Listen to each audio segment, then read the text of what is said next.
Hey, thanks for tuning in. We are Living Fit, your trainer's trainer. We not only have education courses for trainers to upgrade their game, but we have full on follow along programs, workouts, exercise breakdowns, nutrition plans, and fitness equipment for you to reach your fitness goals. Now, enjoy the show. What's going on, everybody? Aaron Guyette, Master Coach and Education Director here with the Living Fit Show with Living Fit. And I've got a banger of a guest for you guys, Jen Rhodes, who is the CEO of Phenix Method. She also is an owner of Snap Fitness. Everything fitness. Jen, thank you so much for hopping on the Living Fit Show and breaking down not only the Phenix Method and you and your husband's specific way of really helping people achieve their goals and results, but just sharing a little bit about you. Yeah, I love it. Thank you for inviting me. I'm excited to just kind of share our story and, just kind of vibe for a little bit, right? Yeah, throttle down a bit and relax and just have a joy-filled conversation. I love it. Yes. Learn something new. We might sing, maybe. Hey, if we do this whole thing in song, I mean, maybe the engagement I'm in. I'm in. So how did you get into fitness? No. I'm in. I'm so in. You have no idea. I will say this. So my wife and I just went and watched Hamilton. Alexander Hamilton. Oh, sorry. Yeah. I've already seen it. I actually read his whole biography. I can't remember who, Ron Chernow, who doesn't know how to write a short biography at all. No. It was 20 something hours on Audible, whatever. Yeah. Anyways, crazy thick if you buy the book. But man, that play is incredible. Right? Freaking incredible. Yeah. I love it. Yeah. And I'll get into, I'm a theater kid at heart. You are? Oh, so is my wife. Totally. Oh, that's right. So anyway, I'm excited to be here. This will be the weirdest episode. You have no idea. I was into drama. I was actually Huckleberry Finn in The Adventures of Tom Sawyer as a kid. But then I joined the Marine Corps, and the Marine Corps wrung all of that out of it. You know how it is. You still talk with your hands. You've got it in you. Yeah. So how did you get into fitness? Yeah, really good question. So I am a theater kid by heart. I have been a student of movement my entire life. I am a dancer by trade. So I've been dancing since probably, truthfully, classically trained since age 5, 6. But I've been moving since I was 2. I've always loved dance. I've always loved using my body as a form of expression. And it just always kind of migrated into the arts, right? Athletically, I don't really know what to do if you hand me a ball. It's one of those, if you hand me a ball or a baby, I'm like, it's a ball. Here you go back. Always, I'm one of the younger of the grandkids in my family, and always just wanting to run with my older cousins, and they would always play, but the minute they'd pick up a basketball, I'm like, do you need a cheerleader? And so that was kind of, I've just always loved that kind of movement. For that through high school, dance team, cheerleading, was on the dance team in college, taught cheerleading camps in college. And then, once you get through college, my husband and I got married. We didn't realize we were young when we got married. We got married at 22. According to half the country, people are like, why? I'm like, because we loved each other? I don't know.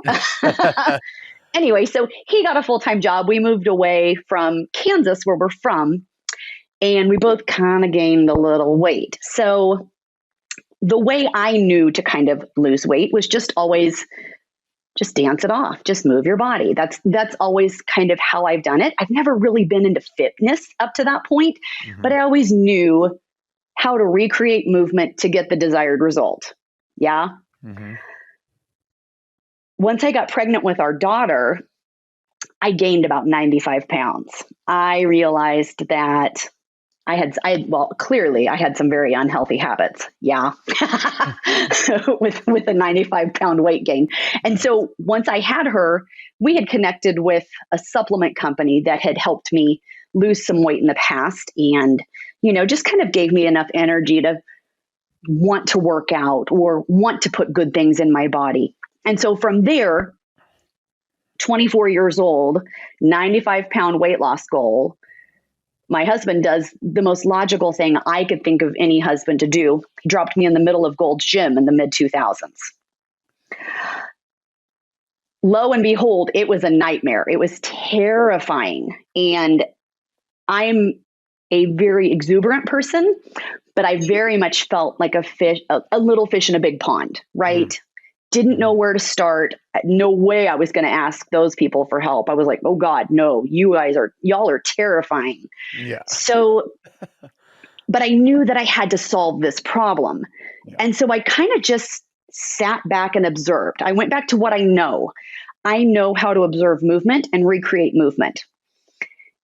And there was a group of power lifters that English was not their first language. And I know enough Spanish to keep me out of jail in Mexico. Yeah. And so we just had very, very how? Yeah. What? I know 4 words in Spanish, but I knew enough to where they were nice. And they smiled at me. And it was just enough to where I could ask, how do I do this? Yeah. That they showed me a couple of moves and it started to work. And I'm like, oh, there might be something to this. And that's what kind of ignited my passion for weightlifting. Coupled to the fact that I tore my ACL in high school. I never really did the rehab for it. I just kind of, limped along until I know how to move my body to get the desired result. I knew how to kind of work my way around so I didn't have to do physical therapy. Once I added weightlifting, I was like, oh my God, my knee doesn't hurt anymore. This is great. And then people started noticing my results. And this, still, we weren't in the fitness industry yet. People started noticing my results and started asking me, how'd you do it? And I'm like, I just started lifting. I just started using these machines and I stopped eating cookies. It was that simple. Yeah. And the minute I started phrasing my story in those simplistic terms, I think my husband had a light bulb moment because he was just like, oh, people can relate to that. Yeah. That's actually really simple and very logical. And so we kind of just started sharing our story. And then he was on a business trip in Iowa and hotel gym stunk. So he went and got just a day pass at a local gym. And he called me and I remember it was 2006. I was pregnant with our son at that time. He goes, I've got it. I know the business we're going to open. I know the gym you're going to join. He didn't even say anything about a business yet. And I was like, oh yeah, great. Yeah. I hate 24-hour fitness. I don't want to drive and it's a nightmare and the daycare stinks and blah, blah, blah. He goes, we're going to open a Snap Fitness. And I was like, wait, huh? What? What? You said the gym I was going to. I'm going to join a gym, not own a gym. And then in itself, it took me a second, but I'm like, okay, yeah. Why wouldn't we?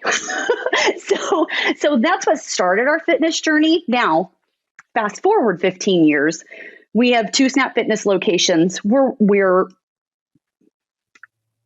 according to our franchise, we're incredibly successful. I feel like I can show that by the amount of lives we've impacted. Mm-hmm.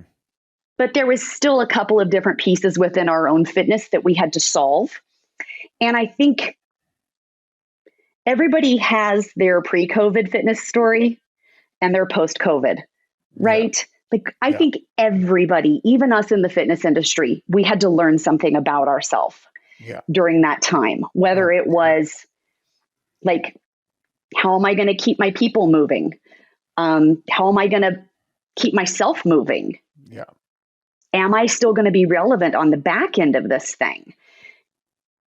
And the sooner I think those of us in the industry could answer those three questions, we came out of it that much faster and that much more profitable. Yeah. But we took that same time during COVID to solve our own fitness problems. I was teaching probably 15 fitness classes a week, weights, cardio, burning about 500 calories, 500 to 700 calories each class. And so you're teaching like a group X type style where Yes. you're demoing and coaching. Doing all of it. Yeah. Oof. That's a lot. I hadn't solved my issue with food yet. So I was basically surviving on 900 calories a day. Oof. And then all of that, sleeping maybe 4 hours a night. Mm-hmm. And so that hard stop in COVID, like, exposed that vein. Mm-hmm. I mean, we had to solve that quick. And thankfully, my husband can see, 20 years in the future. He's just he's very foresightful, right? Mm-hmm. He hired a coach outside of us that could call out those veins, right? Or call out those nerves and address them. Mm-hmm. And in working with this coach, we then hired him as a business coach and then started working with him and his mindset coach. And the minute we started getting all of that clicking, the Phenix Method was born. It was through our own journey into fitness that we could, we're supposed to be pros, right? How were we so broken? Yeah. So if we're having a hard time with this, I know we can share this with so many people and make a huge impact. And it's not just fitness and nutrition. Where it got real for us and it stuck was mindset. The minute we started really just drilling into our mindset, we uncovered years of limiting beliefs, just that we were just operating like, well, my brain's always been like this. Yeah. And recovering that. And the minute we really started doing that in ourselves, oh my God, everything just exploded in our world. Just our message got started, being shared, and our team came to the play like, oh my God, we want to be a part of this. And just everything just started vibrating on this new level. And even from that, we've launched our podcast just where we can reach even more people. But long story short, that's how I got into fitness. But I like to address the pre-COVID journey and the post-COVID journey because they're both vital in our DNA now. Yeah. So I hope that answers your question. Yeah. Well, how you got into fitness at 100%. Well, and then also your fitness journey, which is awesome, because when you're first starting out, it can be pretty simple. It's like, okay, stop eating so much, start moving a little bit more. Yes. Don't eat crap and wiggle. That's right. Don't eat crap and wiggle. But those next levels. Well, so I wanted to go all the way back to you talked about, loving movement and being a dancer. And maybe you're not good when a ball is thrown in your hands or whatever, and not good, but just I'm really not just unfamiliar with that territory. Right. But talk to me a little bit about, there's something about really understanding movement as a dancer, because the way I see it, you're doing two things. So one, you're able to really understand somebody else's movement because you have to watch somebody else move in order to get the move to do, unless you're creatively coming up with the movements as you do them, right? Sort of flow like, but most of the time you're doing some sort of routine, some sort of dance number or something, especially if you're classically trained, right? So you're watching bodies all of the time and digesting bodies' movements. But then I think even cooler is now you are reinterpreting that movement through your own body. So is there something about, I don't know, is that something that is innate, or is that something that's learned, or is it a bit of both? And then how, Mm. especially if you're doing it since you're, moving around since you're 2, but then being classically trained since you're 5, 6, what are some things that you picked up that now you're able to hand off just in terms of movement? Obviously mindset is another huge piece that we'll I know, jump like into. let's rip open that can of worms, Yeah, right? exactly. But just looking at movement, what's something that you can hand off to, whether it's people in group X that you're teaching, or some of obviously our watchers, some of our followers, um, that you've been able to pick up, or you understood about yourself, or maybe didn't understand and discovered, like, oh man, I didn't realize how intelligent I was in movement until I Yeah. realized how many hours I put into watching moving and then putting it into my own movement. Yeah. And it was only, and I love this question because it was only through learning to teach group fitness. So learning to teach little girls how to dance or little boys how to dance. We're all speaking the same language. Everybody knows what if a lap ball changes. It's tap. Yeah. Like, but I don't. Exactly. But the minute I start talking that way to somebody that doesn't have that lexicon, I've got to simplify. Mm. And I've got to simplify so much that I have to pick a word as fast as I can because I've got to keep moving. The choreography is going to keep moving with the class. And I've got to make sure that I've got to speak to every single person in the room. And it was only beginning to teach group fitness that, and even taking group fitness, that I could sit back and observe. I like to do movement with my eyes closed. I know that sounds weird, but if I'm in a group fitness space or when I was auditioning my instructors, I would do it with my eyes closed because then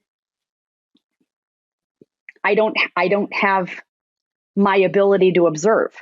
I have to listen to tell, like, what are they trying to tell me to do with my body?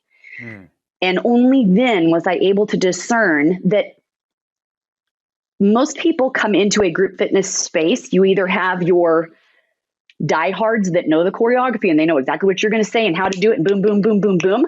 And then you've got that brand new person, and you have to speak to both because you want that brand new person to come back.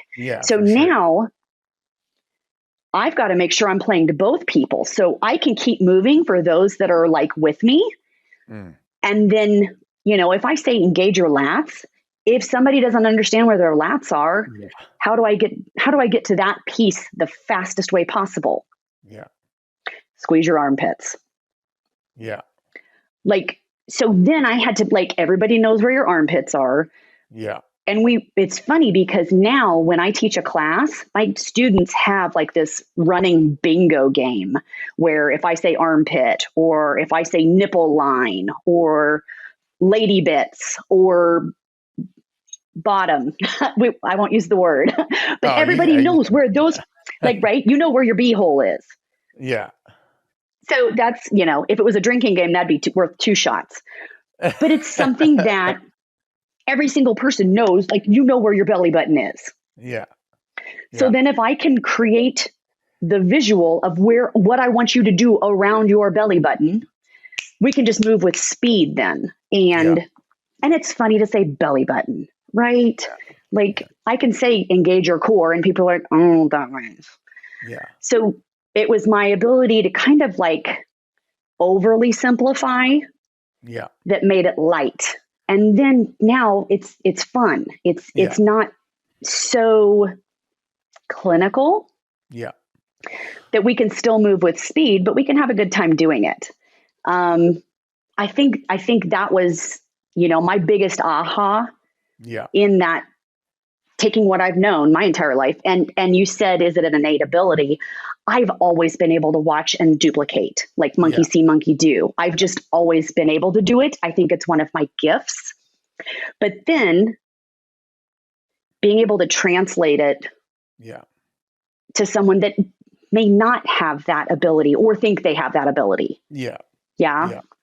Yeah, and we are visual creatures, where we'll see something, but then sometimes you get some people. Maybe it's the brand new person, or maybe the brand new person has an innate ability to see and do, or whatever. But that person that's like seeing, trying to do it, clearly not figuring out, what this is your hand and that is your foot, not the opposite, or Yeah. whatever. And so, Yeah. yeah, that simplification, it's so funny. I'll say, like, I think every trainer should know the anatomy. Every trainer should know the, Of course. 20-pound words, or whatever. But just because we should know it absolutely does not mean we should be using it with our clients, because most clients, they glaze over as soon as your syllables get beyond two. They're like, oh, I didn't come here for a lecture, I came here to get a workout, or I came here. So I think Yeah. that's so crucial that you say, like, oversimplifying it. But oversimplifying it also, like you said, makes it funny, makes it fun. And if you've been doing it for a long time, well, you don't need any of the big words or small words anyways, typically, right? Yeah. You're there for You're the just here for experience me to and say whatever. armpit. But you can still get entertainment and fun out of the oversimplification. And then the person that is there, like brand new, is like, oh yeah, I got this. I can pick this up. This is no big deal. Exactly. And it is. It's accessibility, right? I think Yeah. that's, as fitness professionals, I think, and I'm sure your listeners are the same way, like, how do we reach more people? Mm-hmm. It's accessibility. Yeah. Being able to just simplify it so much. I love when, to shift the conversation to food. I love when my clients have the aha moment, like, I've been making this too hard. I'm like, yeah, you have. Yeah. Like, Yeah. let's go eat a muffin. It's great. You've made this way too hard on yourself. Yeah.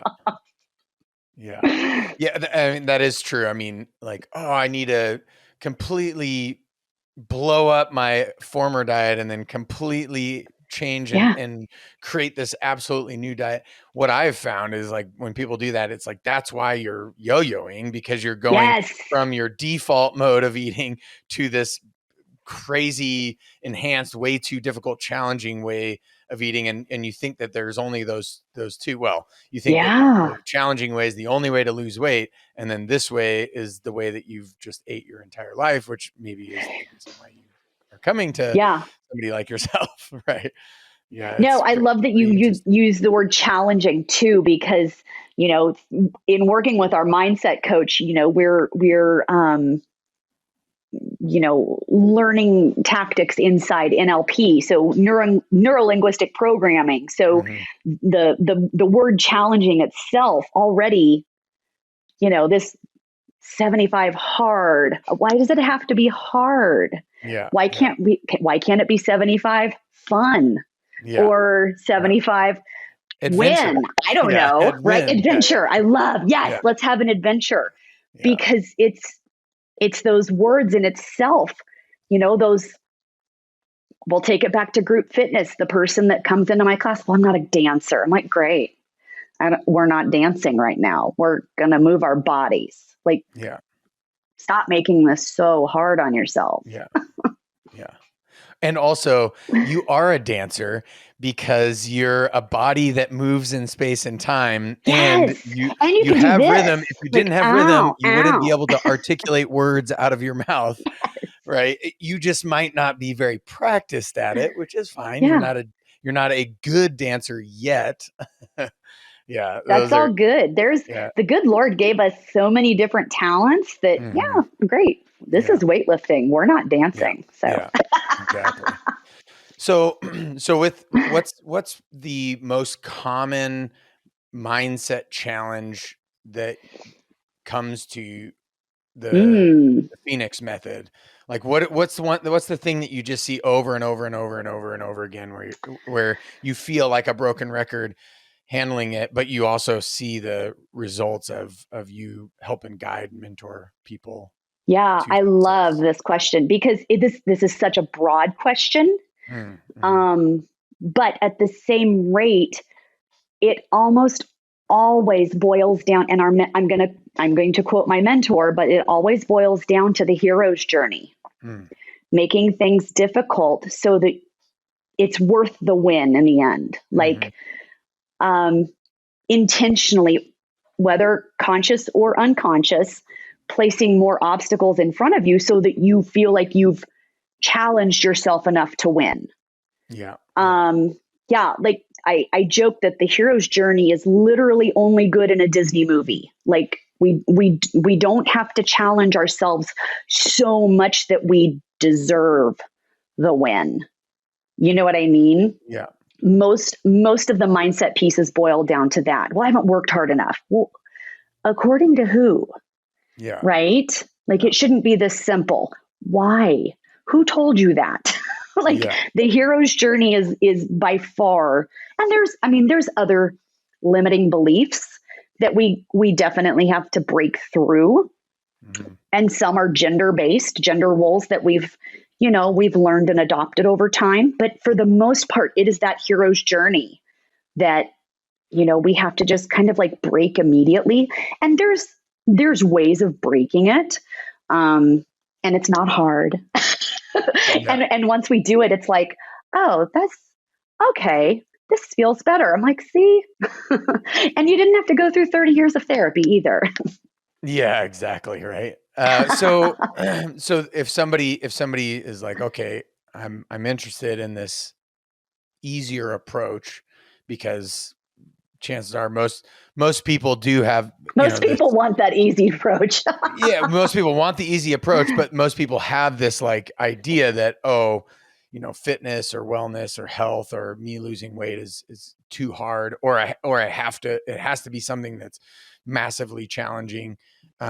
What's kind of the first step to it? Because is the is the Phenix method, is that online or is it in Uh-huh. person or is it a mix of both? Both. Or yeah. It's a mix of both. So my husband and I are strictly online. So Hmm. most of the clients that I take on, it's on an online basis.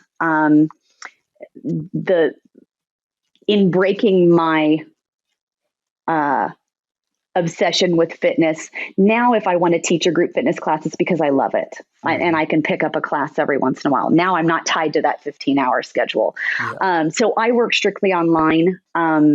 It's ripped apart, or not ripped apart, it's ripped open so many opportunities for me to be back with my family at night. I used Yeah. to be at the gyms, right? Yeah. Yeah. So we're online, but we also instilled it inside our Snap Fitness locations. So our coaches are also supporting this philosophy, and it's fitness, mindset, nutrition. Those three pillars. And there's obviously the fitness aspect, whether you're online or in person. There's the Mhm. nutritional aspect, and we've got groups and calls and our team members that support that mission, Mhm. again, of making food very simple. Um, and then the mindset piece we do weekly, sometimes twice a week, just in a Zoom setting where sometimes it's me just talking to the camera. Sometimes it's, we open it up to questions. Sometimes I pick on somebody and I'm like, all right, what problem are we solving today? And we just solve it live. So that's the three pillars of the Phenix method. Um, it's it's been able to explode our reach faster than we expected. Mhm. Um, and truthfully, it's been so self-serving. I mean, you as a fitness professional, right? The more Yeah. people you can impact positively, you know, the Phoenix method is great because yes, people come to us with a weight loss goal, Mhm. right? Yeah. it impacts so much more than that Yeah. because of how we attack the mindset. Yeah. And, when you have clients that, Jen, I never would have been able to ask for this promotion had I not worked with you one-on-one. And I'm like, what? That's awesome. Cool. Yeah. I'm just helping you overcome this one thing. But once Yeah. you start stretching your brain, solving the things that are taking way too much space in your brain, you've got room for your brain to compute so many other things for your goals. And that's one of the main pillars is, within the mindset is we're talking goals daily. We're writing goals daily. And it's Yeah. not just 30, 60, 90-day goals. I'm talking 90 years in the future. Like we're talking, what do you want your legacy to be? And they're like, wait, I thought we were just doing crunches today. I'm like, Yeah. nah. So are they doing, do they have to, they don't have to be in Kansas City then? They can be No, around the world or I have whatever. I have clients. Yeah, I do. I've got clients all over America. It's all, that's the beauty of the internet now, Yeah. right? Like Yeah. it's so far reaching now. Yeah. I was pulling up, our own, and I'm sure you do this too with your podcast, just pulling up the reach. We've got listeners in Russia, in India, and I'm like, what? That's amazing. Like Yeah. I'm Yeah. from Kansas, for goodness Yeah. sake. Like who wants to talk to me? Yeah. No, that is incredible. And I Right? I love It's seeing like that. bananas. Oh my Yeah. God, it's so cool. Yeah. It's so cool just to see your immediate impact. It's like, awesome. Yes. Yeah. And That's what we were going for. so then the workouts, are you sending the workouts and then they can do them on their own, Yeah. or are you doing live versions No, of it, no, or?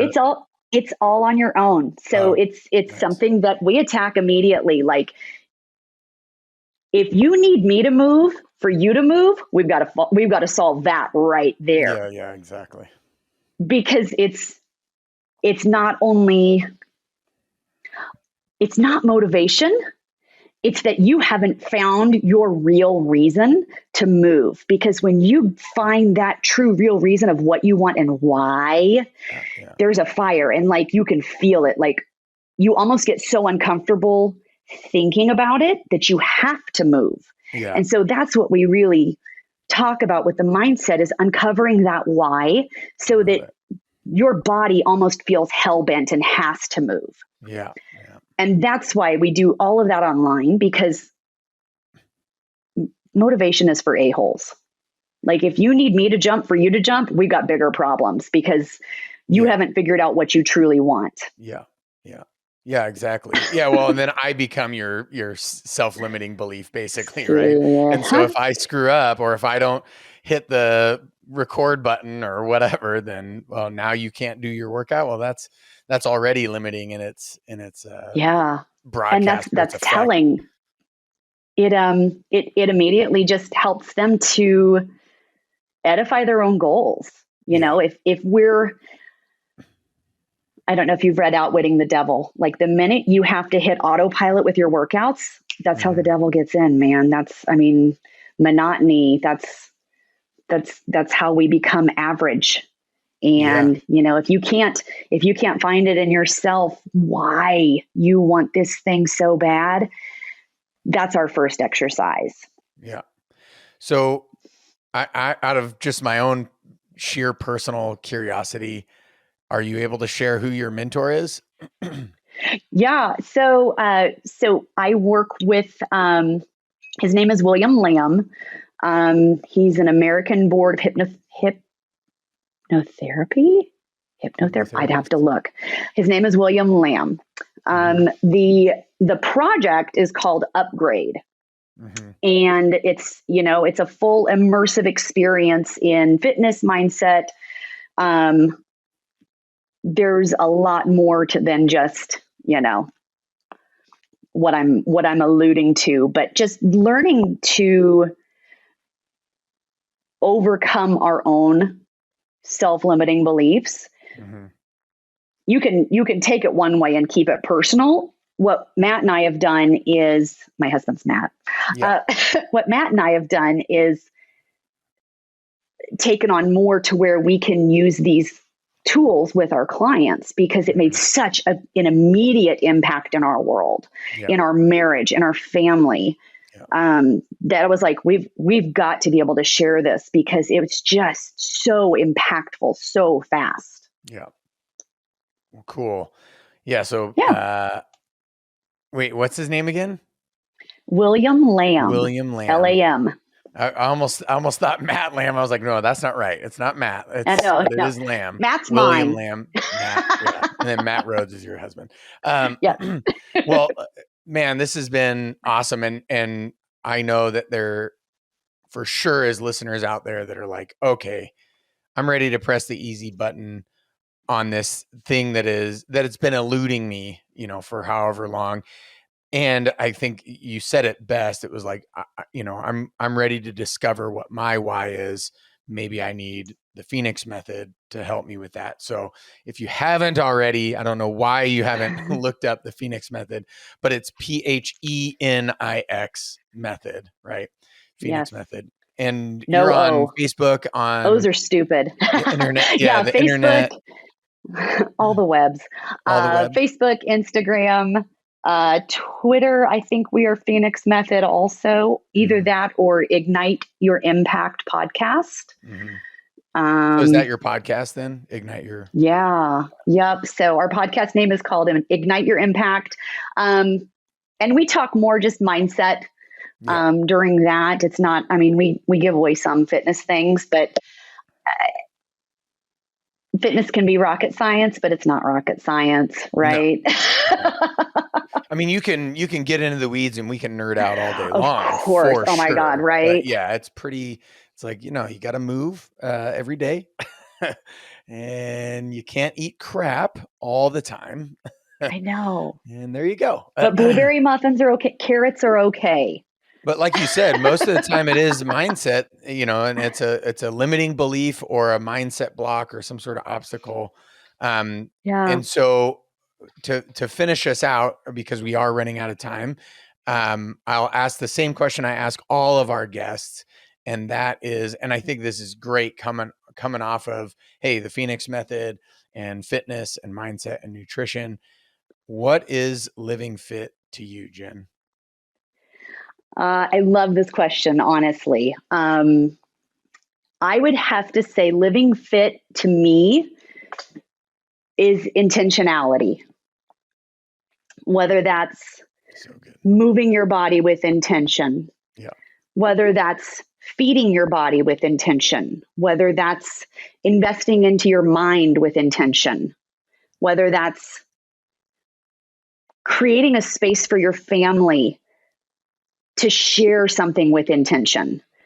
I think intentionality, the minute you can obviously figure out some goals in all of the different sects of your life, an intention can marry along with those goals perfectly. And the minute you can, now, are we going to be perfect every day? Absolutely not. But we are evolutionary creatures. Our minds are designed to evolve. And so if we can keep those goals ahead of us and just apply intention daily, I think we can just completely evolve into who we were truly born to be. Yeah. Love it. No, I love it. Mic drop just on I know, right? The beginning of intention, but then, the explanation, that's absolutely 100%. I freaking love it. Yeah. Because without intention, what's the point? It's just wishful thinking, right? So it's beautiful. Well, thank you so much, Jen. It's been an honor and a pleasure to have you on the Living Fit show. We'll have to get you back on again, maybe the next time with your husband, Matt. Yes. And thanks so much for. Yes, I'll bring my pom-poms next time. Yeah. Does Matt play ball sports then? He's a sports ball guy. Yeah. And then your kids? Do your kids play sports? Yeah. So Matt was football, baseball, all of the traditional things. Our daughter's actually a competitive swimmer. She went to college for swimming, and our son plays lacrosse. Oh, wow. Two sports that I'm like, Man, No lacrosse idea. is the one sport that eluded me. It wasn't a thing where I grew up. And so I played hockey and Yeah. I played soccer, which I think that's what lacrosse is, right? It's like a mix of, Yeah. which, Yeah. man, it's such a Well, and fat, fun looking sport. it's oh god, our first game, I'm like, what's happening? It was so fast, and like people were beating each other, and Right. yeah. Now I love watching it. I kind of Yeah. understand what's happening, Yeah. but Right. Like that ball's supposed to go in the swimming was net. great. I know. Swimming was great because me as a cheerleader, all I had to do was yell "go." Right. So I'm like, I got this. I know how to cheer for swim. Exactly. Exactly. Well, we'll have to ask a few more questions of the Phenix Method, and the journey that Matt took. But then as well, I'm going to have to ask about Dolly Parton. So We'll save thank that you. for our next conversation for sure. Of Exactly. course. Yeah. Thank you so much for hopping on the show. Thank you. Hey, for more interviews like that, don't forget to subscribe to our YouTube channel. Also, if you're looking for not only those interviews, but follow along programs, exercise breakdowns, workouts, nutrition plans, and fitness equipment for your fitness results, make sure you hop on to Living.Fit, become a member today, and I'll see you on the next one.